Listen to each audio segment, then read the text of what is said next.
अस्सलामुअलैकुम व्यूवर्स, कैसे हैं आप सब। उम्मीद करता हूँ आप सब खैरियत से होंगे, ठीक होंगे। तो आज एक डिटेल वीडियो आपके लिए लेके आया हूँ जिसमें मैं आपको बताऊँगा कि एक स्मॉल लेवल पे अपने घर पे गोल्डन मिश्री का पोल्ट्री फार्मिंग का काम अपने घर पे कैसे किया जाए, उसका बिज़नेस कैसे किया जाए। एक स्मॉल लेवल का बिज़नेस अगर आप अपने घर पे पोल्ट्री फार्मिंग का करना चाहते हैं तो ये वीडियो आपके लिए बड़ी हेल्पफुल साबित होगी। इसमें मैं आपको बताऊंगा कि किन किन चीज़ों का ख्याल रखा जाता है, कौन सी मेडिसिन यूज़ की जाती हैं, कौन सी फीड इस्तेमाल की जाती है।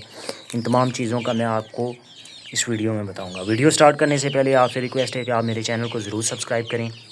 जो न्यू व्यूवर्स हैं उनसे रिक्वेस्ट करता हूँ मेरे चैनल को ज़रूर सब्सक्राइब करें। अगर किसी का कोई क्वेश्चन हो तो वो कमेंट सेक्शन में पूछ सकते हैं। तो व्यूवर्स, बेसिकली जो पोल्ट्री फार्मिंग का बिज़नेस होता है, ख़ास तौर पे गोल्डन मिश्री का, ये 4 इसके स्टेप होते हैं। ये 4 तरह से किया जाता है। सबसे पहला इसमें स्टेप होता है वो ये होता है कि आप 40 टू 50 डेज़ का चूज़ा करके आप सेल करके एक अच्छा खासा प्रॉफिट इनसे अर्न कर सकते हैं। दूसरा जो स्टेप होता है उसमें ये होता है कि आप 3 मंथ्स तक इनको अपने पास रखें, फिर इनको सेल कर दें। उससे भी आप इनसे अपना प्रॉफिट बना सकते हैं। जो थर्ड नंबर पे वो ये है कि आप इनके एग सेल कर सकते हैं। आप इनको एग लेइंग करने तक इनको अपने पास रखें, फिर जब इनके एग हों तो वो आप मार्केट में सेल करके इनसे प्रॉफिट अर्न कर सकते हैं। जो लास्ट ऑप्शन है वो ये है कि आप इनके एग अपने पास रखें। वो अगर आपके पास छोटी मोटी हैचरी या इंक्यूबेटर हैं तो आप वो दोबारा एग हैच करवा के उनसे चूज़े लेके चूज़े भी सेल कर सकते हैं और उनको दोबारा आप कंटिन्यू रख सकते हैं। 4 तरह से को बिज़नेस किया जाता है गोल्डन मिश्री चिक्स का।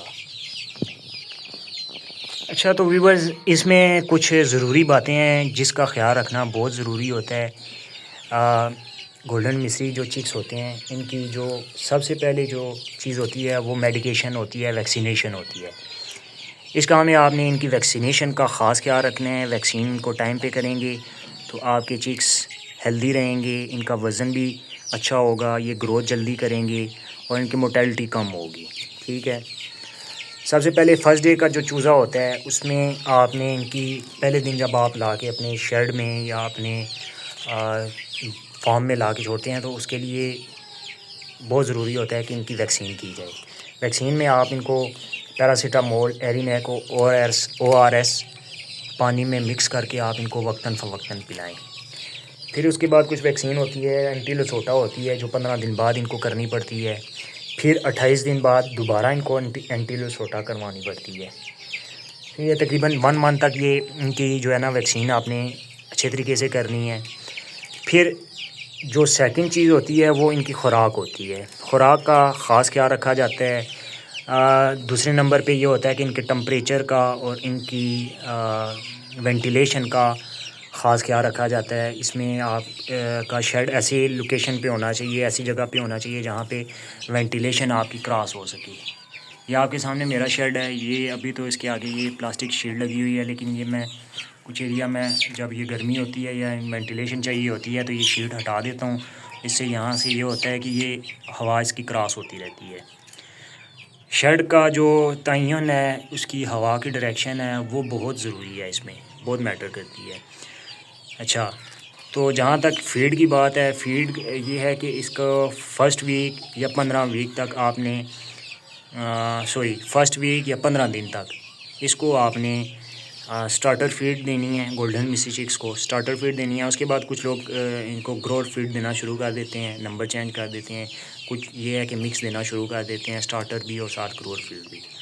1 मंथ तक आपने इनका अच्छा ख्याल रखना है। 1 मंथ तक अगर आपने इनकी वैक्सीनेशन का अच्छा ख्याल रखा, इसकी खुराक का अच्छा ख्याल रखा, इनकी वेंटिलेशन, इनकी हीट का, इनकी केयर अच्छे तरीके से की तो 1 मंथ तक ये इस काबिल हो जाते हैं कि ये किसी भी इन्वायरमेंट को ये इजीली फेस कर सकते हैं। क्योंकि स्टार्टिंग में जब चिक्स छोटा होता है, वो नन्हा मुन्ना सा चिक्स होता है, तो उसकी ज़्यादा केयर करनी पड़ती है।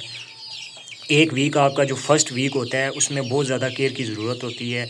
उसमें आपने इनका बहुत ख्याल रखना होता है। उसमें आपने चेक करना होता है, कोई अगर चूज़ा बीमार है उसको अपने उस फ्लॉक से अलग करना होता है, उसकी वैक्सीनेशन करनी होती है ताकि जो बीमारी वो उसको लाहक है वो किसी दूसरे आपके जो बर्ड्स हैं उनमें ना ट्रांसफ़र हो जाए। तो इन छोटी छोटी चीज़ों का ख्याल रखना होता है।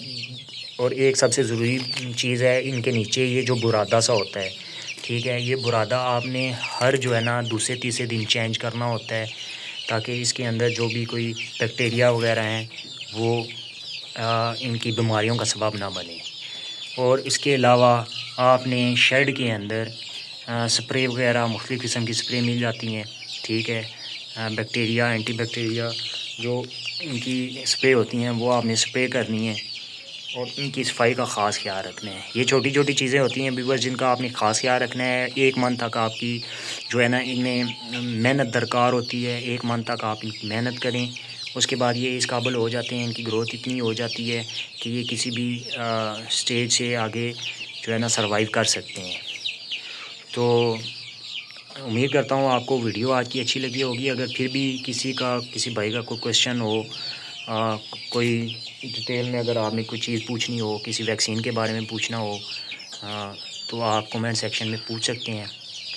और इंशाल्लाह नेक्स्ट वीडियो में मैं इसकी टोटल अपने ये जो फ्लॉग मैंने डाला था इसके ऊपर कितनी कॉस्ट आई है और कितना चूज़ा मैंने यहाँ पे डाला था उसकी वीडियो मैं इंशाल्लाह डिटेल्स के साथ बनाऊँगा। फ़िलहाल मेरा यही मकसद था कि आप लोगों को मोटिवेट कर सकूँ कि किन किन चीज़ों का ख्याल रख के आप अपने घर पे एक छोटा मोटा सा सेटअप, छोटा मोटा सा बिज़नेस अपने घर में भी कर सकते हैं। मिलते हैं एक नई वीडियो के साथ।